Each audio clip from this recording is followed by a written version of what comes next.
Tonight, we have with us Dr. Carrie Cuffman. She is a pediatric developmentalist. She did her fellowship at Rainbow Babies Hospital, and she is now affiliated with the Cleveland Clinic, where most of her office work is done in Stowe in the Cuyahoga Falls area. She lives with a 2-year-old son and a dog named Lucy, who's an American Eskimo dog. She's a Buckeye at heart and by degree. So I'd like to welcome you, Dr. Cuffman, and you get started when you're ready. Thank you very much. Okay, let me get my screen share here.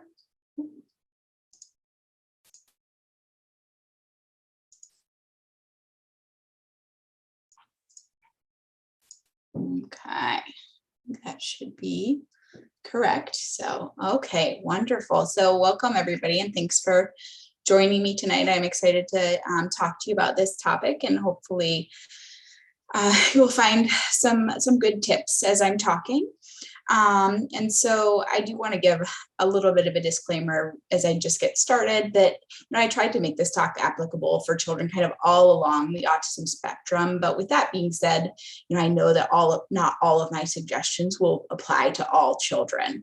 So, take what you think will work best for your child and forget the rest. So use what's useful to you. And so we'll get started here. Okay. There we go. Okay. So as we are going along, you will notice several themes that are kind of consistent and repeat throughout each section. And these, are applicable to around the holiday time, but also kind of just in your general life with your child with autism.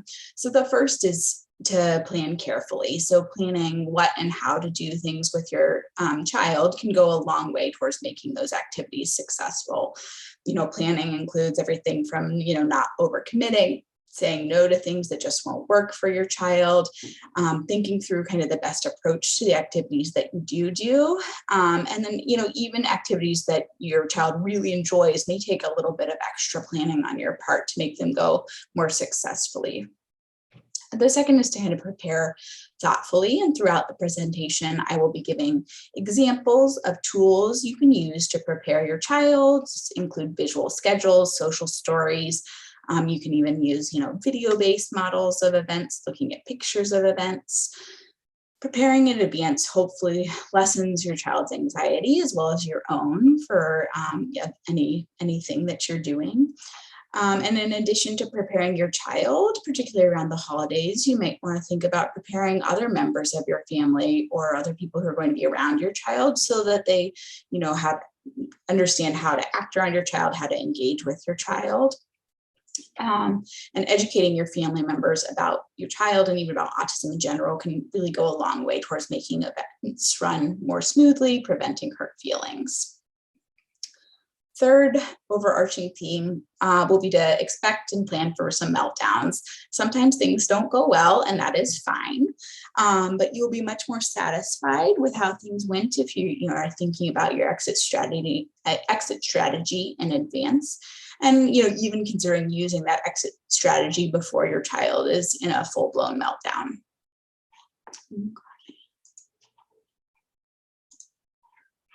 Okay.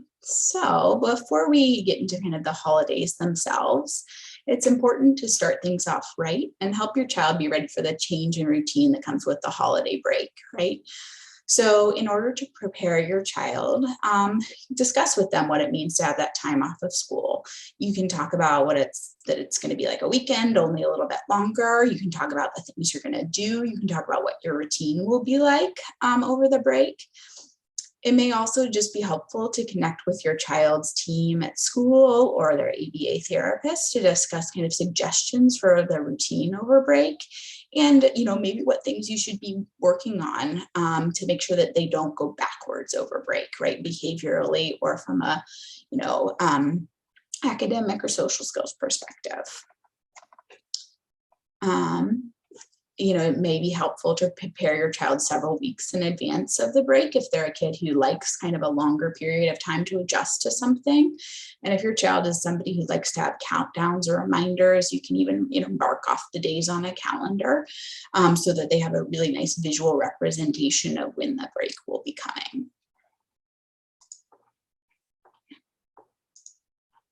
Okay, so once the break starts, the most important thing that I like to stress to families when I see them in my office is that it is super important over any break, holiday break, summer break, to keep a structure in place at home. And I saw this a lot even during kind of the pandemic when, all structure suddenly vanished from all of our lives, right? If you can keep the very basic parts of the day consistent and kind of form the framework for the day, this can go a long way to helping the days go better. So as much as possible, have your child go to sleep and wake up at least the same times for over break. If they're similar to how they are during the school year, that can be also helpful. Keep the meals at a consistent time as much as possible. If your child is on medications, absolutely kind of try to keep them at a similar time each day so their bodies are not having to adjust to that as well. The other thing that I think trips parents up and children up during break is the amount of screen time that can be had because everybody's kind of sitting around at some points in time, at least over the holiday break. And screen time can be really dysregulating for some children. So, if screen time and screen time limits tend to be a problem for your child, really consider having set times at which they can access screens and maybe setting a time limit for when they need to stop using the screens. If your child is one that struggles with kind of coming off of screen time, sometimes having a visual reminder or timer about when to stop the screen time can be helpful. This can be something just like a timer your child can watch counting down. Or I had one patient who actually, when screen time was done, they had this visual stop sign that they flipped over the computer, and that worked really, really well and is low cost. They just printed out a stop sign on a piece of paper. Also consider what they're transitioning out of once they're coming off of screen time. So, maybe doing screen time, but right before another kind of more preferred activity can help with that transition a little bit more. I know that one of the questions that we got before the webinar in advance was about how to handle some broken routines with a divorced family kind of parenting holiday schedule. And so I thought I would throw in a little bit about that here. It's not an easy thing to do. And I realize that especially in situations where parents may or may not be on the same page about what the child's needs are. The absolutely ideal situation is that both parents are on the same page and you try to implement those kind of same basics into the schedule that I already mentioned: meal times, sleep times, medication times, as much as possible, trying to keep those consistent between two households if you're going back and forth. When changes do have to occur in a routine, which obviously happens even if you're not going between houses, you can use some of the tools that I'm about to talk about that include things like visual schedules and social stories, depending on kind of where your child is at functionally. And these can help your child deal better with changes that do occur in the routine and that, sometimes have to occur over a holiday break. Okay, so one tool that you can use is to help your child know what's coming during the day and lessen, meltdowns and anxiety, is a visual schedule for the day. This is used a lot at schools, but it's also very useful at home. And so I have a couple of examples to show you. And so it'll depend on your child and what they like, what the most appropriate visual schedule for them is. So, some kids do really well with kind of a time-based visual schedule with picture icons. Some kids might do better with kind of just a more simple morning, afternoon, evening visual schedule. But they don't necessarily have to be this complicated and intense, right? Some kids just making a list, even if they can't read, but having really basic pictures, can help them to kind of understand the schedule for the day. So this middle one is, very doable for a day at home and not a lot of work. And for many kids might work just as well as one of these kind of more intense kind of picture icon ones like you might see your child use at school.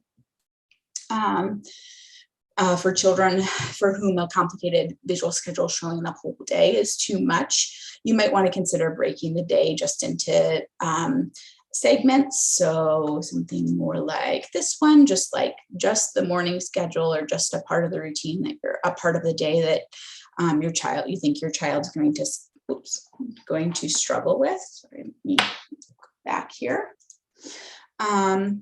Or even, if that's too much for your child, using kind of a tool called a first then board to get them through kind of, humps in the day, things that are less preferred can be really useful. So the first part is usually a kind of a non-preferred activity, and then the then part is something that they get to look forward to. So using that as a tool, if there are parts of the day that, things you have to do, but your child will not necessarily want to do, the first then board can be really useful for some kids. Okay, so those are some tools that you can use during holiday break and at any other time of the year, of course. Other advice that I have for holiday break is that if you're going out and doing a lot of activities during the day, don't overschedule yourself. You and your child will both find the days more enjoyable if they're allowed some time between activities to help themselves regulate, deal with any sensory challenges, and avoid overstimulation. It's going to too many activities right in a row with a child with autism could just be a recipe for disaster for many kids. Also, being flexible about activities is maybe hopefully make your holiday break more enjoyable. So if your child is just, from the start of the day, not having a good day, that might not be a good day to go out and, go to a crowded mall and see Santa. It might be a good day to take it easy and kind of reschedule that activity if it's possible for another day. So, avoiding things on days that are already not going well, that could potentially make the day worse, will hopefully make things go more smoothly as well.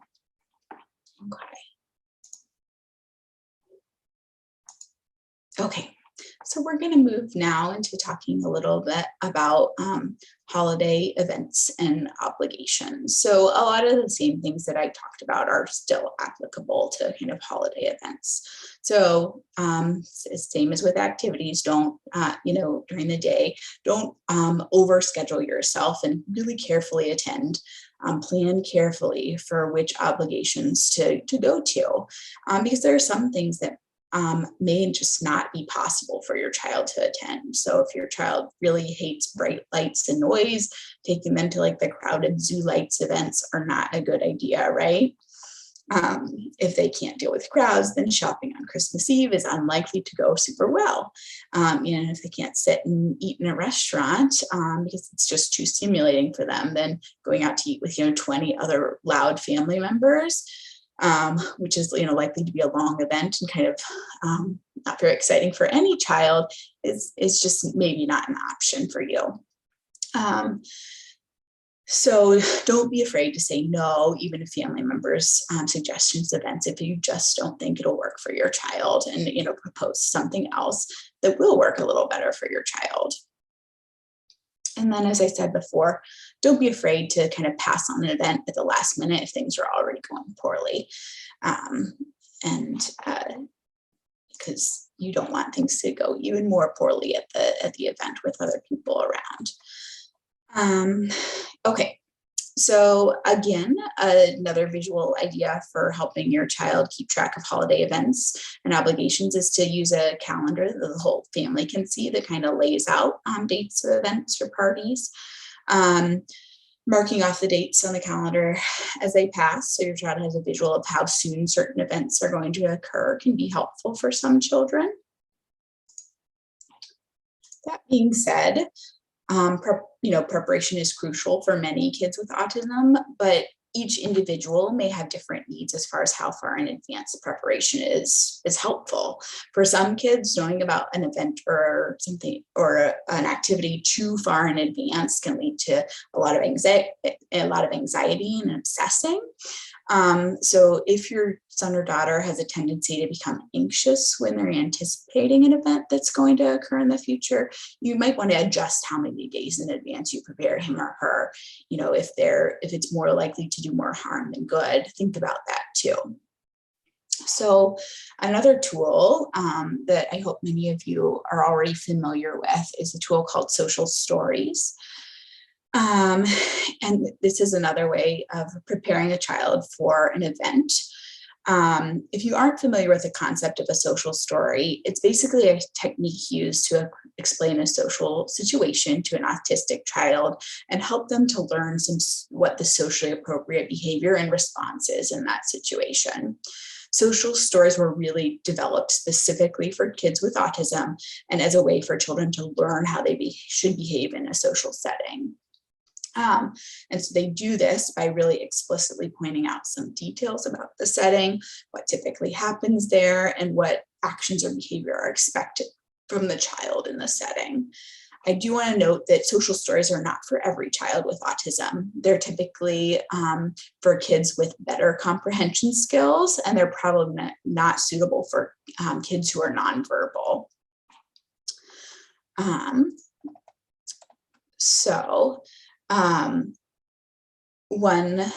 I have an example here of a social story, and you can find some of these just on the internet already made and put your own pictures and family members and things into them. Or you can enlist the help of your ABA therapist, speech therapist, occupational therapist to help you make one of these as well, especially if there's a specific big event that you want one for and you want it to be kind of a really nice professional one. So this social story that I have as an example is about visiting family during Christmas time. And they tend to have kind of pictures and then kind of very short, relatively simple statements on each page, or in this case, a PowerPoint slide, right? So at Christmas, many people like to visit their families. So you would go through this with your child. People in a family could be grandmothers, grandfathers, sisters, brothers, aunts, uncles, cousins, or other people. And you could personalize this and put a picture of your own family there, right? And then, the people my family will visit are our grandparents and our cousins. And then again, you could put your own picture there. This year we will be going to grandma's for Christmas dinner. And so this is the part that kind of coaches the child on what they should do, what actions or behavior are expected from them in the setting. So when we see our family, it's nice to say Merry Christmas, right? And then again, coaching a child on what may happen and what they should do, and pointing out something that is very specifically potentially a trigger for a child with autism. So some people may want to give me a hug and a kiss, and that's okay. It means they're happy to see me. Telling more about what's going to happen at the event. So some families may eat dinner together, open presents, play games, or watch movies. And my family will eat dinner and then open presents. So some social stories are a little longer than that. I kind of put in just a chunk of that to give you an idea of how it would go.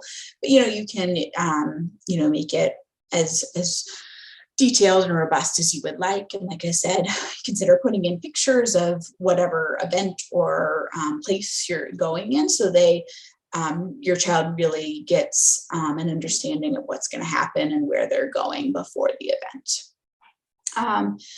In addition to social stories, there are, of course, other kind of ways of preparing your child. So practicing and role-playing appropriate behaviors in advance can go a long way for some children. So actually going through, here's your present. What do you say when you get a present? So let's practice saying thank you. And then if you're going somewhere that you think is likely to be, a difficult place to be for your child because, there's going to be a lot of sensory stimulation or it's going to be crowded or something like that, it's never a bad idea to consider visiting there in advance of the, actual event. So they can, really see what is going to happen. And if possible, even going through kind of what is going to happen at the event while you're in the location that's going to be at. So, for example, if you're going to, a church service on Christmas, you can take the child to see the decorated church when it's quiet and there's no one else there. If they ever there's a bulletin available, you can talk through the what's going to happen during the service. How, if you already go to church services during the year, is it going to be the same or different from those services? All of those things can help prepare a kid with autism for kind of what's going to happen and the expectations for how they should act in that setting. Okay. Okay. So that's kind of all the preparation part of things. Once we get to the actual event, there's of course things you can kind of bring that might make your life more easy, right? So pack appropriately for wherever you're going. So bring favorite activities, especially if it's you're going someplace that your child is going to have to sit quietly for a prolonged period of time. Also really think about kind of the possible sensory needs your child might have when they're there. So, bring those noise canceling headphones, the calming sensory fidgets, whatever it might be sensory wise that, your child finds kind of calming and relaxing and helpful. Pack those into a nice sensory bag for your child for an event. And finally, like I mentioned before, always be ready just in case a meltdown does occur. So make a plan for what happens if your child doesn't make it through the whole event. Is there some sort of private room that you can take your child to? Is a better option that's going to be more quiet and, more secluded? Going to be your car? Is it an option to, take two cars and one person leaves with your child with autism while the rest of the family stays? What is your kind of your escape plan? And like I mentioned before, sometimes using the escape plan before things, completely meltdown is a better way of doing it, and it's easier to get out, and everybody leaves with a good feeling then too. Okay. Also, like I mentioned before, it's important to not only prepare your child, but talk to family members or, event staff. If there's not too many events, going on with the pandemic right now, it's more likely to be family members, but, for what to expect from your child. Talk to your host about specific foods they do or don't like, any food sensitivities they have, or any pickiness. If you're planning to bring your own meal for your child, which is, may not be a bad idea, because you'll be sure to know if your child is exceedingly picky, they'll be sure to be able to eat something. Tell the host about it beforehand, so you're not just, pulling out your dinner for your child and they don't know why. And then, or, talk to them about what foods your child does like, so they can prepare some of those foods and really include your child in the celebration that way. Talk to your host about, things that your child might find triggering too. So, if your child really struggles with certain decorations or something, certain sounds, people singing, maybe, don't have a family caroling, ask them to wait to do the family caroling event until after you leave, right? Also, ask about a quieter sensory space. Is there a bedroom that you could involve in your escape plan for your child, or is it an effort to kind of, stay there for longer? If you want to do that, is there a space that you can kind of use as your own and set up as kind of a sensory space for your child? It can also be helpful for family members, especially if they're extended family members that you don't see very often, to, give them tips, tricks for interacting with your child. So, extended family might not know about what your child's interests are. So giving them ideas for conversation starters can go a long way toward facilitating interaction with your child. So, if your child is passionate about really incredibly specific topics, you can even consider giving your family printed info sheets, links to online facts, so that they can engage with your child in conversations, right? And for nonverbal children, it might be helpful to really explain what your child's limitations are to the whole family, so that they know, particularly if it's, a family where we haven't seen in a couple of years, which is, definitely impossible because of the pandemic this year, right? We didn't see as many family members last year. Other things that you can think about talking to your family about prior to the event to prepare them are, warn them that your child, part of autism is they may not understand some of the social cues, and they might be a little bit too honest, and they're not meaning to be rude, right? So to avoid some hurt feelings that way. And so, let them know how they should respond in that situation, and responding, calming and neutrally is much better, because your child just does not understand that. It's just part of their wiring.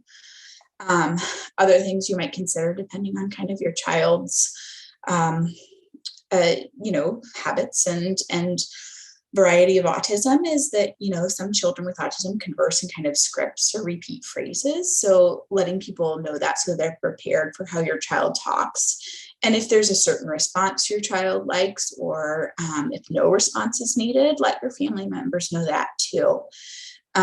Also reminding people that, even if your child can't talk, it's really rude to talk about them like they're not sitting right there, because, they very much could be, are, and probably are, taking everything in, right? And so, so giving that reminder as well, it's a good thing to mention. Also, another thing that might be helpful is to remind people that hugs and kisses might not be pleasant for your child with autism. It doesn't reflect on anybody personally, but really, they should not pressure a child into giving a hug or a kiss in any way, shape, or form. And then also, if you, as I mentioned, if you're expecting a meltdown, and expect that your child may have some more difficult moments during the evening, and your family is one that tends to be a little more intrusive, talk to family members about how you want to deal with your child's meltdowns. It's not misbehaving, right? And so it's not necessarily acceptable for anyone else to step in when it's your child, and kind of what best calms them. So thinking about what of those things that I mentioned applies to your child, and then talking to your family about them can be really, really helpful. Okay. If you are having holiday events at your house, a couple of things to think about.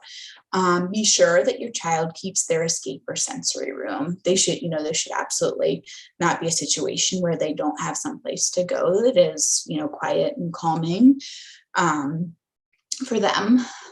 Absolutely don't turn their bedroom into a guest room, because that routine change is likely to cause a lot of problems, right?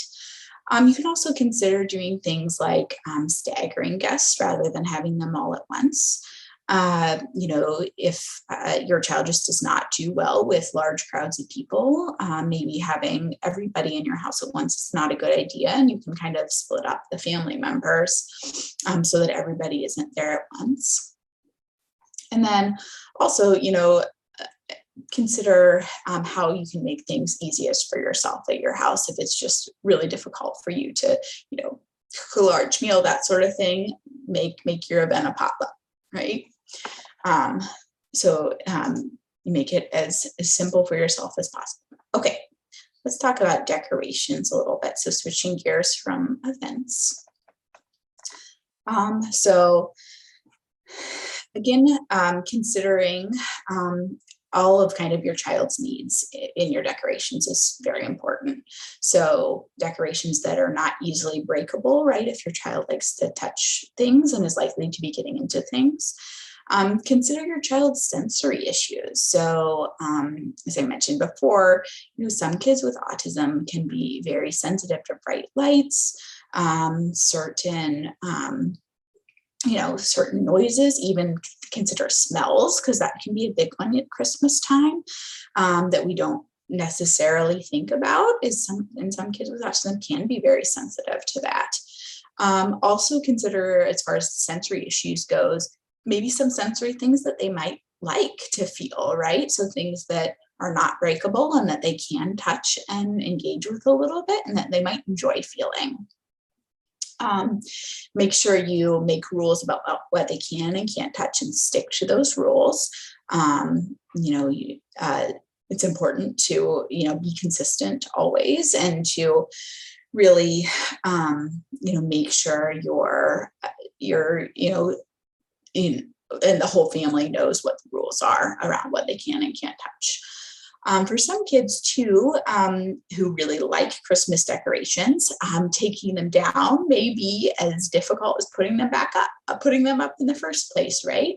That it's another change. And so reminding kids, especially if they really like the decorations, that they're temporary can help you on the back end when you do need to ultimately put those decorations away, unless you decide to keep your house decorated for the holidays all year round, which no judgment from me on that one. Okay.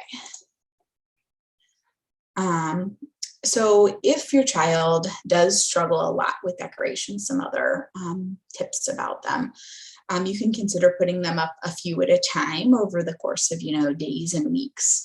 You can also use one of the tools I mentioned earlier, like a visual schedule of what will go up on what day. And then you can look at decorations of pictures of decorations from past years and talk about what you're going to be putting up this year. Or you can, use this year to take pictures with your child, and then you'll have them for years to come. Consider involving your child in putting up decorations, because that can help a lot with their acceptance of it. And then finally, don't overdo it. Like I mentioned before, some kids with autism just may not be able to tolerate a lot of some type of decoration, and it's fine. Use ones that they can tolerate, and if you need to put them up more sparingly this year, do it that way. Okay, let's talk a little bit about gifts. Okay, so a couple of things about unwrapping. So one thing that a lot of children with autism struggle with is fine motor skills. So really remember to be mindful of your child's fine motor skills, both in the gifts that you're giving your child, as well as the wrapping part of things. If your child does struggle with, tearing paper and getting under tape, maybe using, bags is a better option, right? They're a little bit easier to unwrap.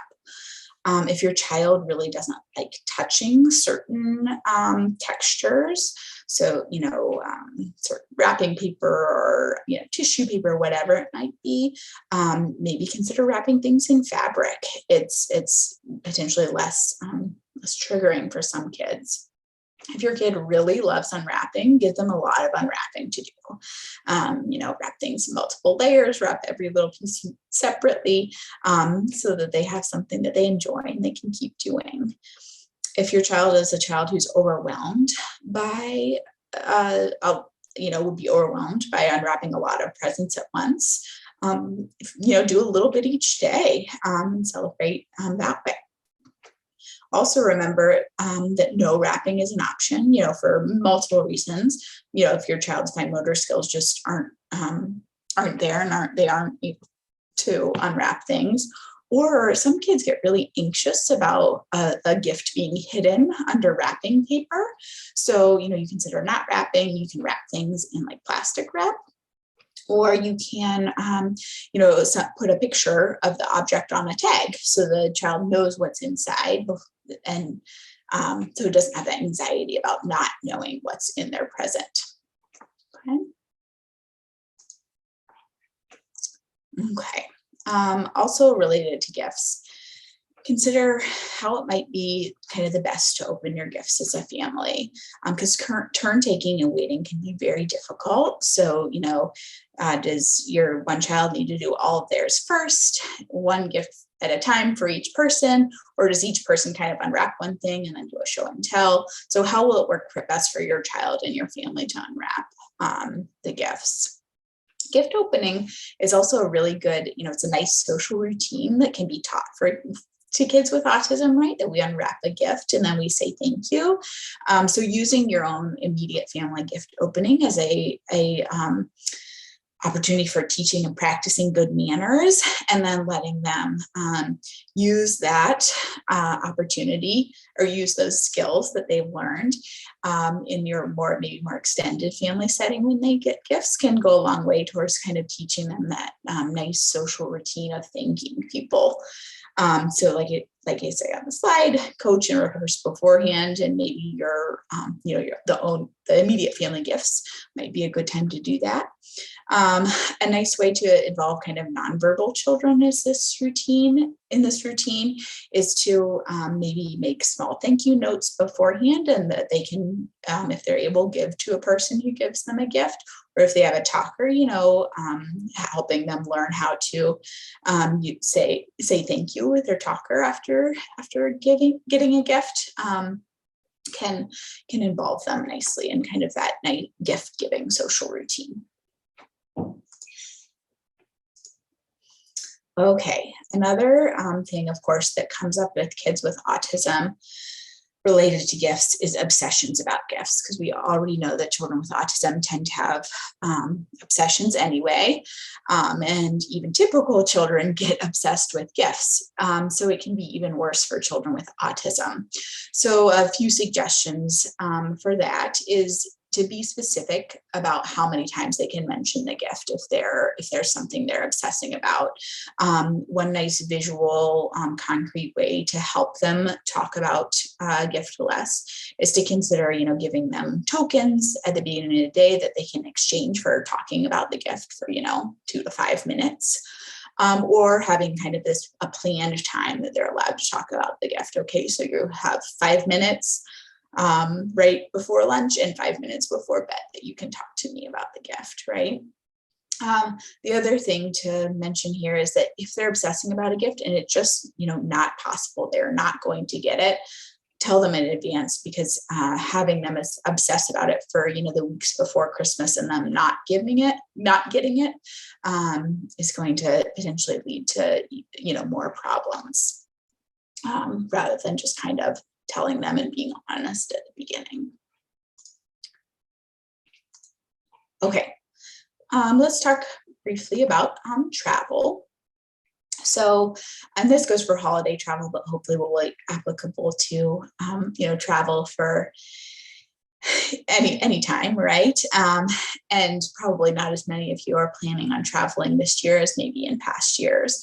But just a few things to know about travel with kids with autism. So for air travel, there are, certain programs set up by airlines and airports that allow kids with autism to come in earlier and see the airport and see the plane. I don't know for sure that these are necessarily always happening right now because of the pandemic, but in kind of more normal times, which we will hopefully be in the not too distant future, that has always been an option. You can also always kind of notify the airline. So if there are things they can do to help your flight go more smoothly, they can know about those in advance. Another thing to mention is to really, prep your child and you yourself to be prepared for the rules, right? I think one of the biggest ones I'm hearing right now from families is about masking, right? And so if there is something, if you need a letter from a physician in order to get an exemption for masking, do that and make sure you've covered that in advance. I know I have written a few letters myself for these. You can also prepare by kind of practicing and going through what the airport security check will be like. Walking through a scanner can be really difficult for some children, as well as kind of the busyness of that check-in. So, if you are able to kind of use a visual schedule or a social story to help with that, that would be a good thing to use it for. Think about your child's sensory needs, of course, for the plane. This is another good time to bring that sensory bag with those noise canceling headphones and everything in it. Think about their diet needs. If food's going to be served on the plane, which is not too often anymore. What it may not be appealing to your child, so consider bringing something else for them. And then, of course, keep bringing lots of activities to keep your child busy during the flight itself. And then by car, a lot of the same kind of basic things apply, only hopefully it's slightly more simple to travel by car because you're in a more secluded place, but bring activities and plan for breaks. If your child does not do well traveling in a car, make sure you allow yourself plenty of time and plenty of opportunities for getting out and stretching legs and potentially, doing other things along the way if needed. Okay.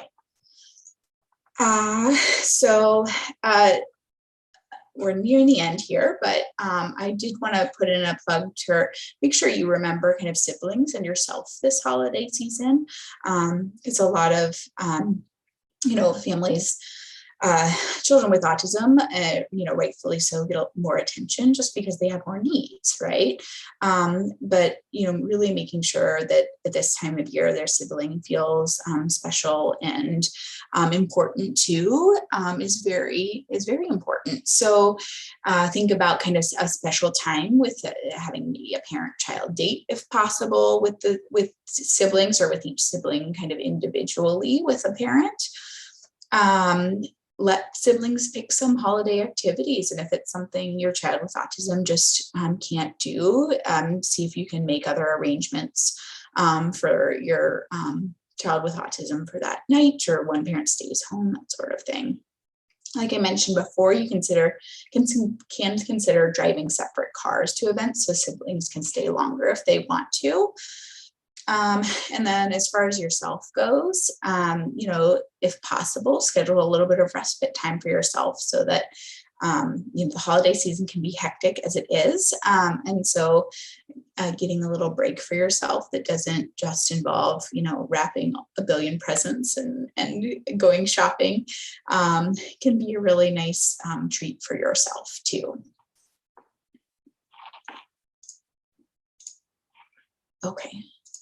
And then also, a little bit just about kind of making traditions, making sure your child is kind of included in things. So one thing that can be nice in your traditions and to help your child with autism to feel more included is to incorporate their special interests in the tradition. So, can you put their special interest into your holiday decorations in some way, shape, or form? Can you do something that revolves a little bit around their special interest? How can you, it depends obviously on the interest.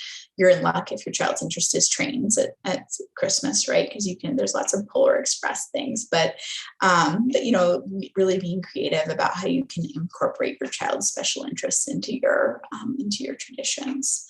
Of course, think about autism-friendly traditions. I've talked a lot about kind of the things that are hard for children with autism in this talk, like events and things like that.